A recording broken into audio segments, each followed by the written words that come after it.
Bismillahirrahmanirrahim. Bismillahirrahmanirrahim. I am Najaram Najar, lecturer Political Science BHS Mainapura, with me for class 11. My today's topic is about the composition, powers and functions of Council of Ministers. बच्चों, आज का हमारा जो topic है वो है composition, जो बनावट होती है, काम और फंक्शन जो होती है काउंसिल ऑफ मिनिस्टर्स की, उनके बारे में हम बात करने जा रहे हैं। तो पहला पॉइंट है हमारा कंपोजिशन। हिंदुस्तान का आईन जो है वो हमें प्रोवाइड करता है कि यहाँ पे एक पार्लियामेंट्री फॉर्म ऑफ गवर्नमेंट होनी चाहिए कंट्री में, सेंट्रल लेवल पे भी और स्टेट लेवल पे भी। और बच्चों, हम जानते हैं कि प्रेसिडेंट जो होता है, सदर जो मुल्क का होता है, वो एक नॉमिनल हेड होता है, नाम निहार हेड होता है स्टेट का, जो अपने पावर्स का इस्तेमाल करता है। उसे हमेशा काउंसिल ऑफ मिनिस्टर्स की एडवाइस लेनी पड़ती है। और ये काउंसिल ऑफ मिनिस्टर्स जो है, उनका हेड जो होता है वो प्राइम मिनिस्टर होता है। हिंदुस्तान के आईन में ये लिखा है कि यहाँ पे एक काउंसिल ऑफ मिनिस्टर होनी चाहिए जिसे हेड करे पीएम, यानी जिसका सरबराह जो होता है वो प्रेसिडेंट प्राइम मिनिस्टर होता है। ये एड करते हैं और एडवाइस करते हैं प्रेसिडेंट को, हर तरफ से उसकी मदद करते हैं, हर तरफ से उसको सजेशंस देते हैं।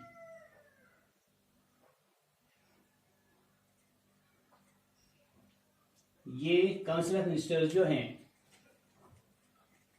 ये कोई भी डिसीजन ले सकते हैं और प्रेसिडेंट जो होता है, सदर जो कंट्री का होता है, वो उनको पीस ऑफ एडवाइस दे सकता है। यही काउंसिल ऑफ मिनिस्टर्स जो हैं, यही मुल्क का निज़ाम चलाते हैं अपने सेविट विल के तहत। यानी ये काउंसिल ऑफ मिनिस्टर्स जो होते हैं अपने सेविट विल के तहत मुल्क का निज़ाम चलाते हैं। यही वजह है कि जो पार्लियामेंट फॉर्म ऑफ गवर्नमेंट जो है उसे कैबिनेट गवर्नमेंट भी कहते हैं। Formation of council of ministers जो है, ये इसकी बनावट क्या है? प्रेसिडेंट अपॉइंट करता है प्राइम मिनिस्टर को, और जो दूसरे मिनिस्टर्स जो होते हैं वो भी अपॉइंट होते हैं। लेकिन उस वक्त जो प्रेसिडेंट होता है कंट्री का, उसको कंसल्ट करना पड़ता है पीएम को। पीएम जो होता है, इसकी अपॉइंटमेंट जो होती है, अगरचे ये एक तरफ सेविट विल के तौर पर की जाती है, ये अपॉइंट नहीं किया जाता है सेविट विल के तौर पर।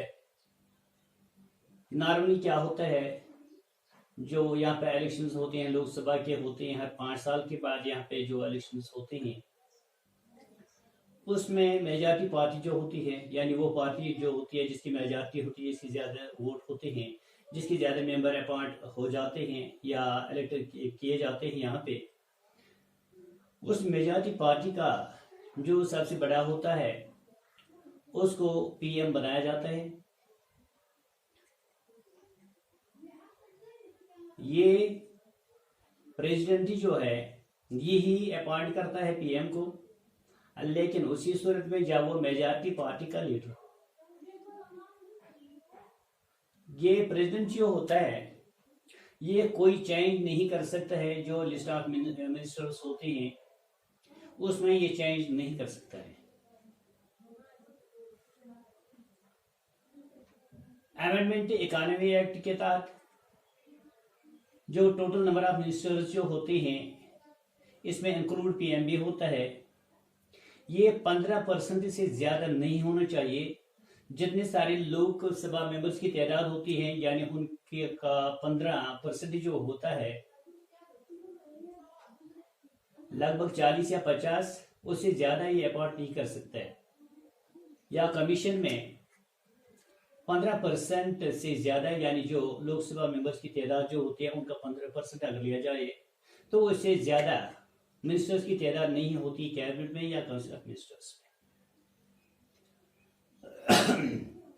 जुलाई 2016 में यहाँ पे 75 मेंबर्स थे कमीशन में, काउंसिल ऑफ मिनिस्टर्स में।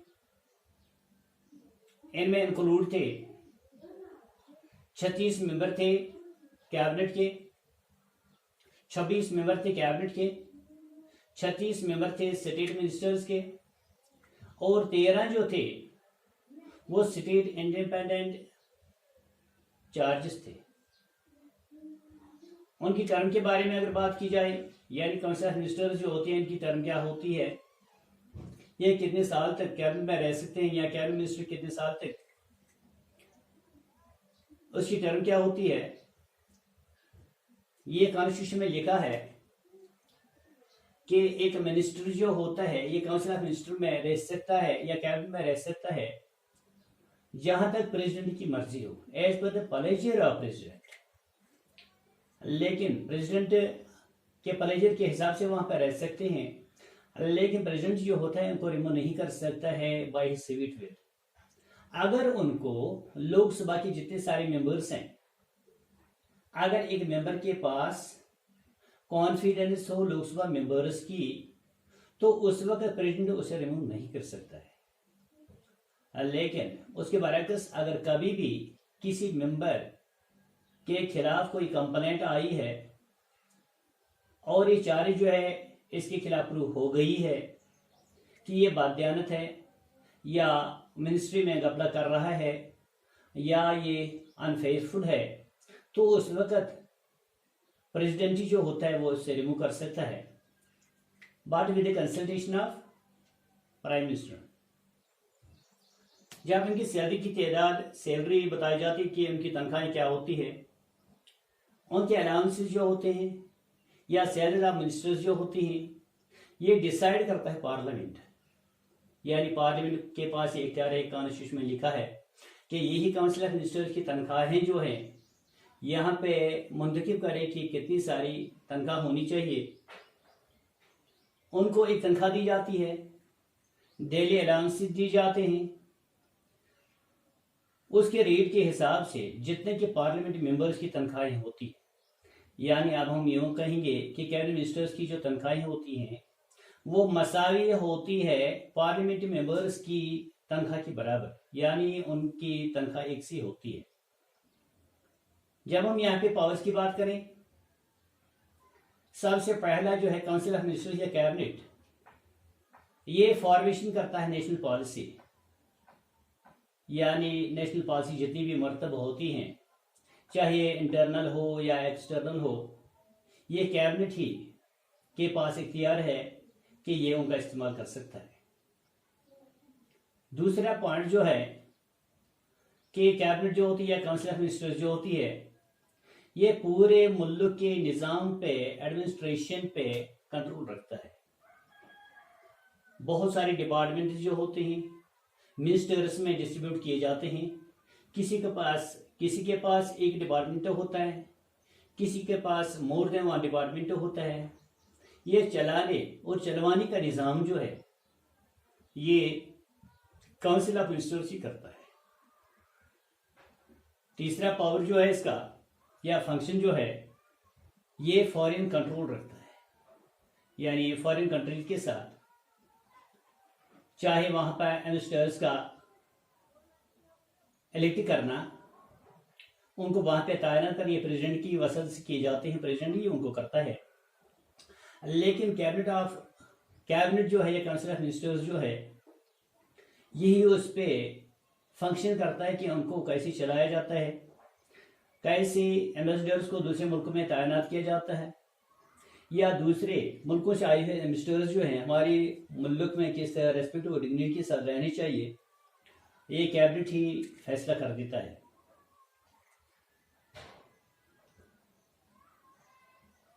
अगर हम यूँ कहेंगे कि ये सारे एम्बेसडर्स जो हैं, सफ़ीर जो दूसरे मुल्कों के लिए मुंतखब किए जाते हैं, अगले प्रेसिडेंट की वसात से किए जाते हैं, लेकिन उनको फंक्शनल जो है ये कैबिनेट ही बनाती है। उसके बाद लेजिस्लेटिव पावर्स की बात है। ये मिनिस्टर्स जो हैं ये पार्लियामेंट से लिए जाते, पार्लियामेंट मेंबर्स से लिए जाती हैं। और ये कौन से मेंबर्स होते हैं? जो एक्सपर्ट्स होते हैं बहुत सारे डिपार्टमेंट्स में, जिसमें साइंस, टेक्नोलॉजी और दूसरे मत जो होते हैं उनमें ये एक्सपर्ट्स, बहुत ही एक्सपर्ट्स होते हैं। तो उनको वहां पे चुन चुन के लिया जाता है और उनको लॉ मेकिंग में या पावर शेयरिंग में बहुत ही बड़ा हाथ उनका होता है। दूसरा पॉइंट जो है, ये प्रेसिडेंट जो है ये कन्वीनियंस करता है मीटिंग्स पार्लियामेंट की, यानी जितनी सारी मीटिंग्स होती है पार्लियामेंट की, जितनी सारी मीटिंग्स होती हैं इनको कन्विंस करता है प्रेसिडेंट, लेकिन एडवाइस लेनी पड़ती है कैबिनेट की। यानी कैबिनेट जो है या काउंसिल ऑफ मिनिस्टर्स जो है उनकी हिदायत के तहत जो प्रेसिडेंट होता है ये मीटिंग्स करवाते हैं पार्लियामेंट की। यही काउंसिल ऑफ मिनिस्टर्स जो है यही प्रिपेयर करता है प्रोग्राम जो होते हैं सेशन के लिए, उनका मुरतब करना उसी का काम होता है। उसके बाद कैबिनेट का फाइनेंशियल पावर्स जो होते हैं या काउंसिल ऑफ मिनिस्टर्स के फाइनेंशियल पावर जो होते हैं, हर साल एक बजट बनाया जाता है, हर एक स्टेट के लिए बजट बनाया जाता है, कंट्री के लिए बजट बनाया जाता है। तो ये फाइनेंशियल बजट जो है ये कैबिनेट की तरफ से बनाया जाता है, यानी कैबिनेट ही उसे बनाता है या काउंसिल ऑफ मिनिस्टर्स। और ये काउंसिल ऑफ मिनिस्टर्स जो है ये कंसल्ट करते हैं दूसरे मिनिस्टर्स जो होते हैं, उनको कंसल्ट करके फाइनेंशियल बजट बनाया जाता है। काउंसिल ऑफ मिनिस्टर्स जो है यही सजेस्ट करता है कि कहीं पे इनकम टैक्स जो होता है या टैक्सेस की बात जो होती है उनमें इजाफा करना, उनका काम करना या उनका एबॉलिशन करना, ये डिसाइड भी सिर्फ कैबिनेट ही ले सकता है। सीखता है यहाँ पे कि कैबिनेट जो है अगरचे गवर्नर्स, एम्बेसडर्स या मिनिस्टर्स की जो अपॉइंटमेंट होती है, मिनिस्टर्स ऑफ यूपीएससी, अगर इनकी अपॉइंटमेंट थ्रू प्रेसिडेंट होती है, लेकिन हर समय हर वक्त उनको रिकमेंडेशंस देता है काउंसिल ऑफ मिनिस्टर्स या कैबिनेट। इस तरह से हम कह सकते हैं कि मुल्क का सारा निज़ाम जो है अगर कोई नॉमिनल हेड होता है तो एडवाइस होती है कैबिनेट ऑफ मिनिस्टर्स की। इस तरह से हम कह सकते हैं कि एक मुल्क का निज़ाम कतई चल नहीं सकता जब तक काउंसिल ऑफ मिनिस्टर्स या कैबिनेट मिनिस्टर्स का हाथ इनमें हो। Now, dear students, the same will be given to you in English. Firstly, the composition of Cabinet of Ministers or Council of Ministers. The Constitution of India provides for the parliamentary form of government in the country at a central level and state level. The President is only the nominal head of the state who exercises powers on the advice of Council of Ministers. These Council of Ministers are headed by the PM. It is written in the Constitution that there will be a Council of Ministers headed by PM to aid and advise the President. They can take decisions and the President can give them a piece of advice only.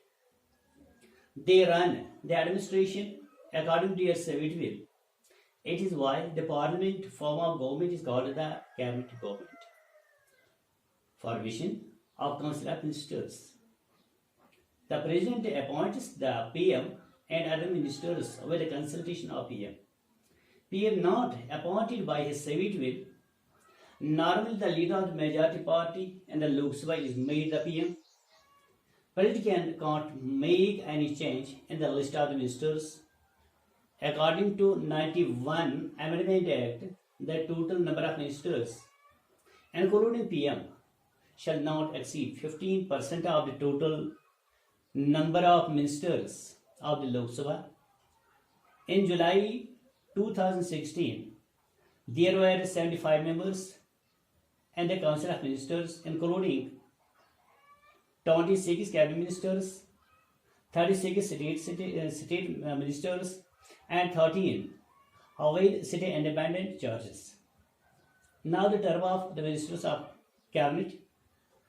It is written in the constitution that the ministers will remain in office during the pleasure of president, but the president cannot make any change in the list of ministers.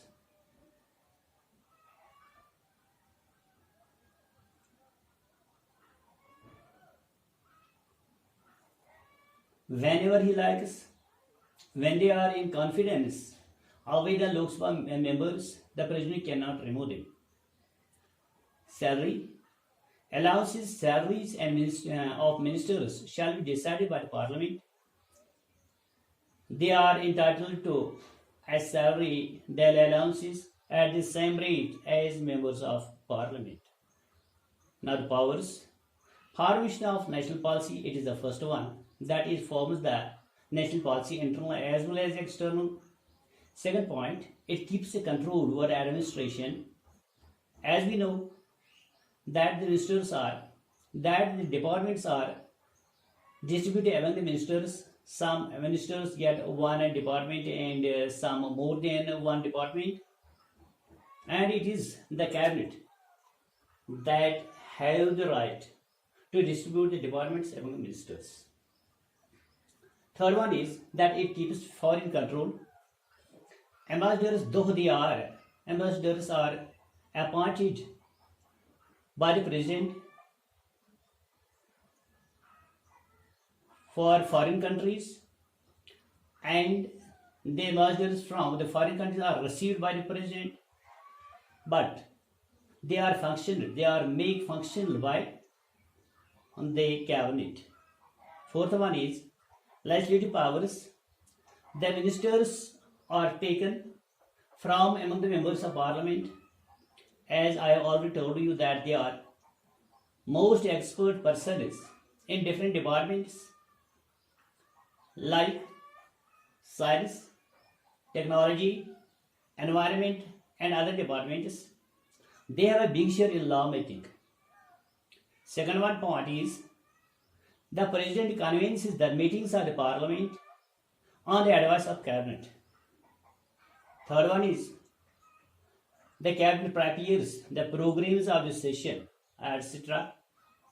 The fifth power and function of cabinet ministers is financial powers. It prepares a financial budget with consultation with other ministers. It is the cabinet that suggests an increase, decrease, abolition in the taxes. Sixth one is appointments. Though the governors, ambassadors and ministers are appointed, ministers of UPSC are appointed by president, but in every case, they have to take the recommendations from the ministers of the council, that means cabinet. This is done for today. Thank you a lot for your positive cooperation. Assalamu alaikum. Bismillahirrahmanirrahim.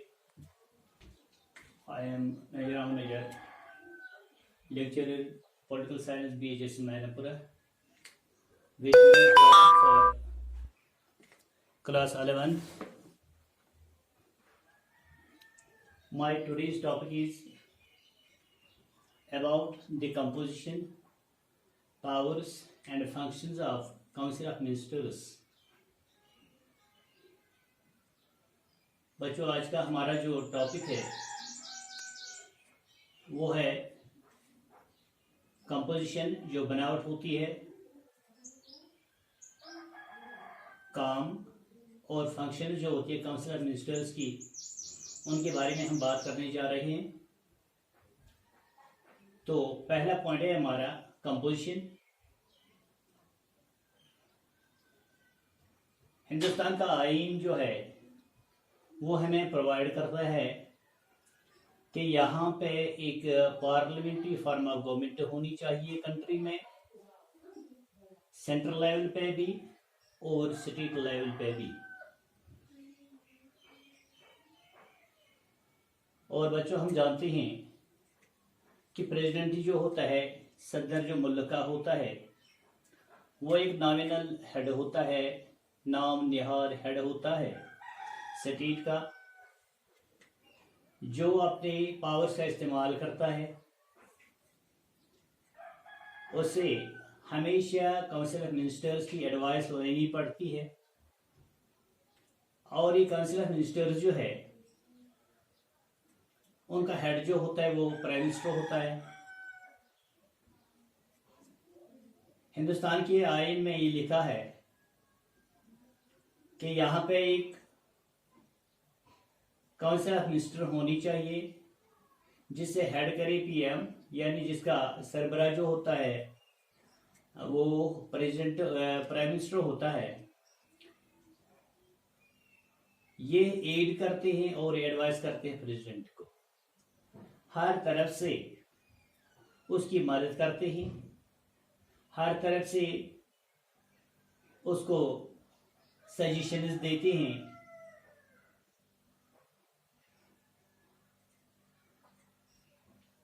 ये council of ministers जो हैं ये कोई भी decision ले सकते हैं,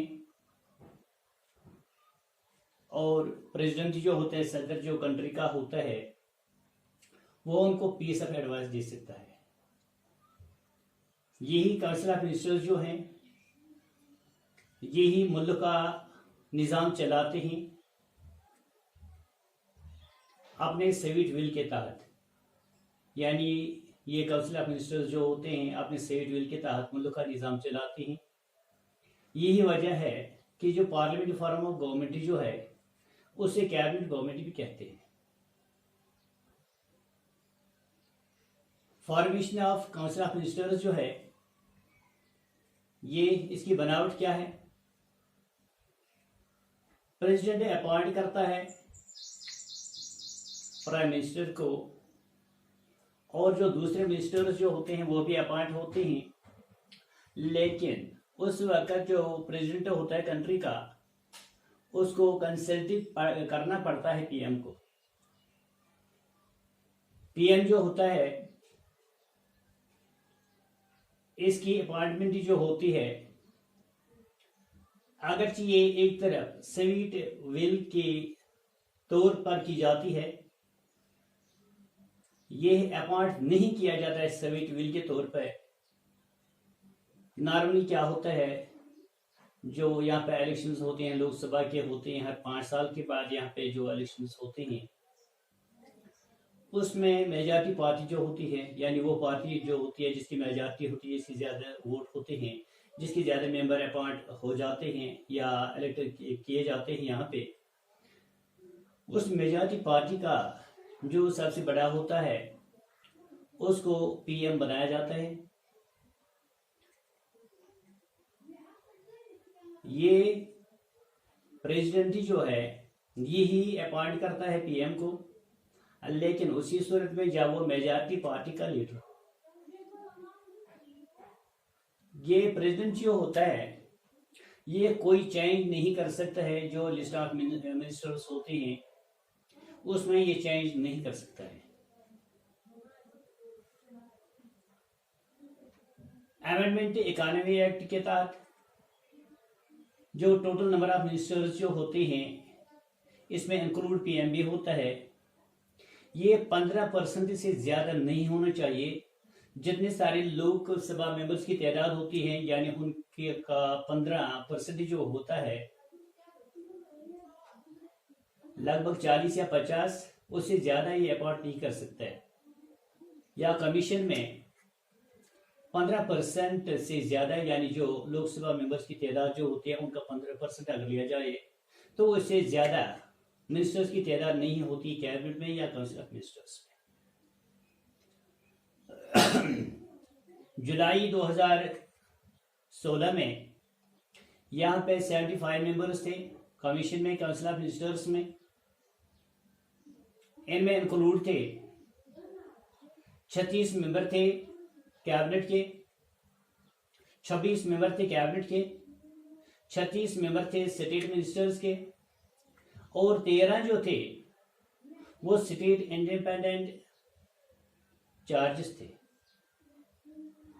उनकी टर्म के बारे में अगर बात की जाए, यानी काउंसिल ऑफ मिनिस्टर्स जो होते हैं इनकी टर्म क्या होती है, ये कितने साल तक कैबिनेट में रह सकते हैं या कैबिनेट मिनिस्टर कितने साल तक, उसकी टर्म क्या होती है, ये कॉन्स्टिट्यूशन में लिखा है कि एक मिनिस्टर जो होता है ये काउंसिल ऑफ मिनिस्टर में रह सकता है या कैबिनेट में रह सकता है जहां तक प्रेसिडेंट की मर्जी हो, as per the pleasure of president. लेकिन प्रेसिडेंट के प्लेजर के हिसाब से वहां पर रह सकते हैं, लेकिन प्रेसिडेंट जो होता है उनको रिमूव नहीं कर सकता है बाय हिज सिविट विल। अगर उनको लोकसभा के जितने सारे मेंबर्स हैं, अगर एक मेंबर के पास कॉन्फिडेंस हो लोकसभा मेंबर्स की, तो उस वक्त प्रेसिडेंट उसे रिमूव नहीं कर सकता है। लेकिन उसके बरअक्स अगर कभी भी किसी मेंबर के खिलाफ कोई कंप्लेंट आई है और ये चार्ज जो है इसके खिलाफ प्रूव हो गई है कि ये बादयानत है या मिनिस्ट्री में घपला कर रहा है या ये अनफेयरफुल है, तो उस वक्त प्रेसिडेंट जो होता है वो इससे रिमूव कर सकता है, but with the consultation of prime minister. जब इनकी सैलरी की तादाद, सैलरी बताई जाती है कि उनकी तनख्वाहें क्या होती है, उनके अलाउंसेस जो होते हैं या सैलरी ऑफ मिनिस्टर्स जो होती हैं, ये डिसाइड करता है पार्लियामेंट। यानी पार्लियामेंट के पास ये इख्तियार है, कॉन्स्टिट्यूशन में लिखा है कि यही काउंसिल ऑफ मिनिस्टर्स की तनख्वाहें जो हैं यहाँ पे मुंतखब करे कि कितनी सारी तनख्वाह होनी चाहिए। उनको एक तनख्वाह दी जाती है, डेली अलाउंसेस दी जाते हैं, उसके रेट के हिसाब से जितने के पार्लियामेंट मेंबर्स की तनख्वाहें होती हैं। यानी अब हम यूँ कहेंगे कि कैबिनेट मिनिस्टर्स की जो तनख्वाहें होती हैं वो मसावी होती है पार्लियामेंट मेंबर्स की तनख्वाह के बराबर, यानी उनकी तनख्वाह एक सी होती है। जब हम यहाँ पे पावर्स की बात करें, सबसे पहला जो है काउंसिल ऑफ मिनिस्टर्स या कैबिनेट, ये फॉर्मेशन करता है नेशनल पॉलिसी।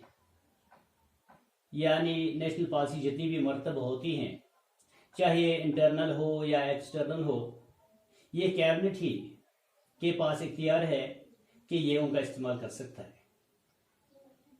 दूसरा पॉइंट जो है कि कैबिनेट जो होती है, काउंसिल ऑफ मिनिस्टर्स जो होती है, ये पूरे मुल्क के निज़ाम पे, एडमिनिस्ट्रेशन पे कंट्रोल रखता है।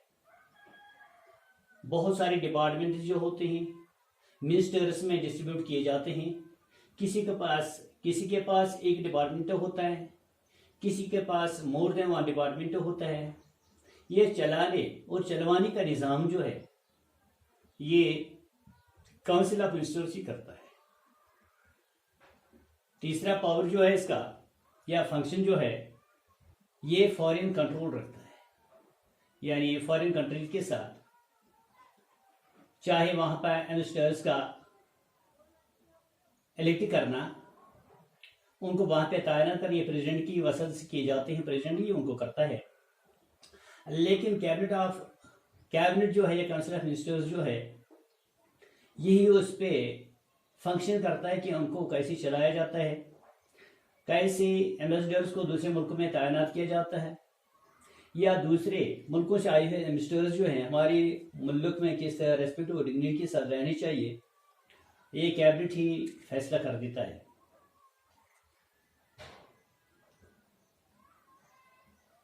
अगर हम यूँ कहेंगे कि ये सारे मिनिस्टर्स जो हैं सफ़ीर जो दूसरे मुल्कों के लिए मुंतखब किए जाते हैं, अगर प्रेसिडेंट की वसत से किए जाते हैं, लेकिन उनको फंक्शनल जो है ये कैबिनेट ही बनाती है। उसके बाद लेजिस्लेटिव पावर्स की बात है, ये मिनिस्टर्स जो हैं ये पार्लियामेंट से लिए जाते, पार्लियामेंट मेंबर्स से लिए जाती हैं। और ये कौन से मेंबर्स होते हैं? जो एक्सपर्ट्स होते हैं बहुत सारे डिपार्टमेंट्स में, जिसमें साइंस, टेक्नोलॉजी और दूसरे मत जो होते हैं उनमें ये एक्सपर्ट्स, बहुत ही एक्सपर्ट्स होती हैं।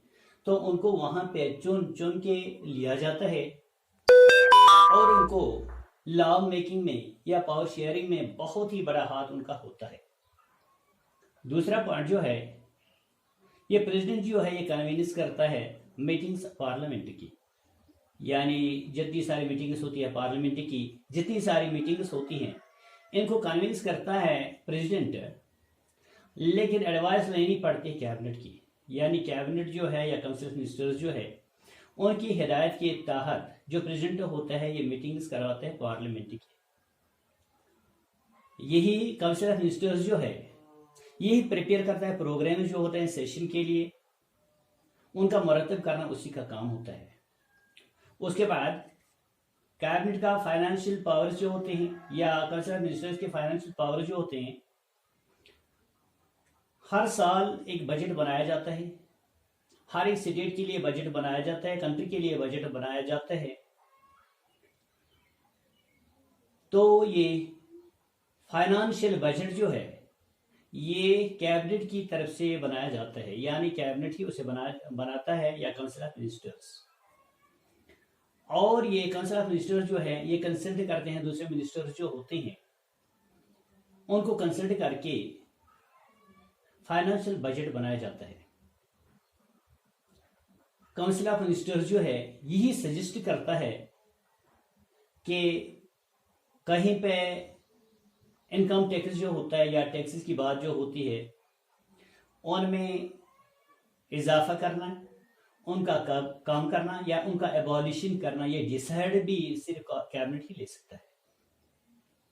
सीखता है यहाँ पे कि कैबिनेट जो है अगरचे गवर्नर्स, एम्बेसडर्स या मिनिस्टर्स की जो अपॉइंटमेंट होती है, मिनिस्टर्स ऑफ यूपीएससी, अगर इनकी अपॉइंटमेंट थ्रू प्रेसिडेंट होती है, लेकिन हर समय हर वक्त उनको रिकमेंडेशंस देता है काउंसिल ऑफ मिनिस्टर्स या कैबिनेट। इस तरह से हम कह सकते हैं कि मुल्क का सारा निज़ाम जो है अगर कोई नॉमिनल हेड होता है तो एडवाइस होती है कैबिनेट ऑफ मिनिस्टर्स की। इस तरह से हम कह सकते हैं कि एक मुल्क का निज़ाम कतई चल नहीं सकता जब तक काउंसिल ऑफ मिनिस्टर्स या कैबिनेट मिनिस्टर्स का हाथ इनमें हो। Now, dear students, the same will be given to you in English. Firstly, the composition of Cabinet of Ministers or Council of Ministers. The Constitution of India provides for the parliamentary form of government in the country at a central level and state level. The President is only the nominal head of the state who exercises powers on the advice of Council of Ministers. These Council of Ministers are headed by the PM. It is written in the Constitution that there will be a Council of Ministers headed by PM to aid and advise the President. They can take decisions and the President can give them a piece of advice only. They run the administration according to their civic will. It is why the Parliament form of government is called the Cabinet government. Formation of Council of Ministers. The President appoints the PM and other ministers with the consultation of PM. PM not appointed by his civic will. Normally the leader of the majority party in the Lok Sabha is made the PM. President can't make any change in the list of the ministers. According to 91 Amendment Act, the total number of ministers, including PM, shall not exceed 15% of the total number of ministers of the Lok Sabha.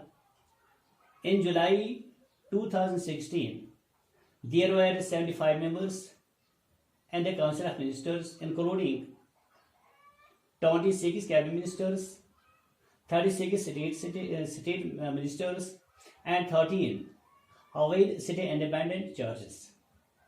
Now the term of the ministers of cabinet. It is written in the constitution that the ministers will remain in office during the pleasure of president, but the president cannot make any change in the list of ministers.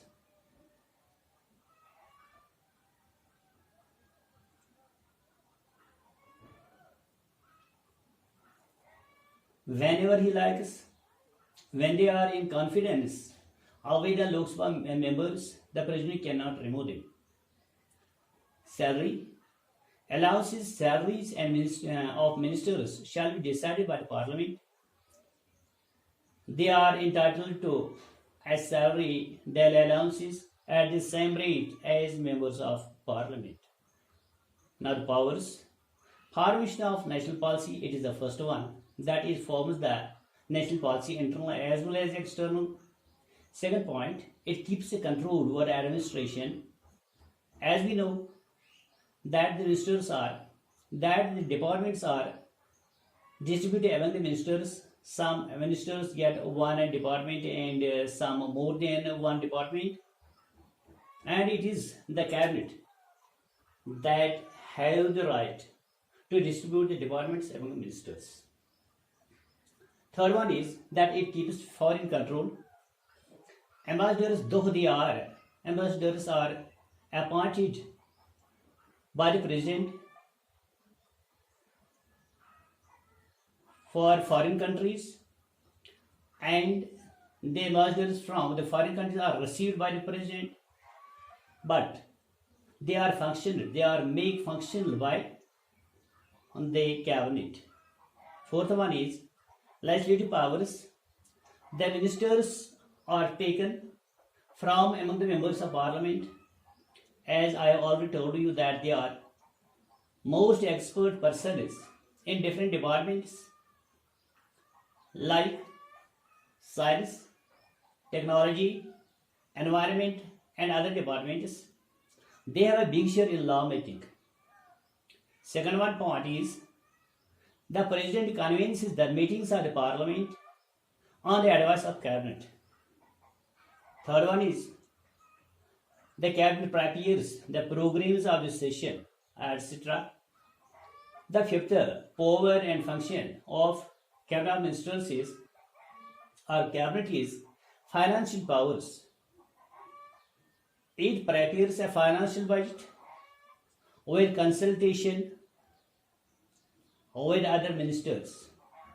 It is a cabinet that suggests an increase, decrease, abolition in the taxes.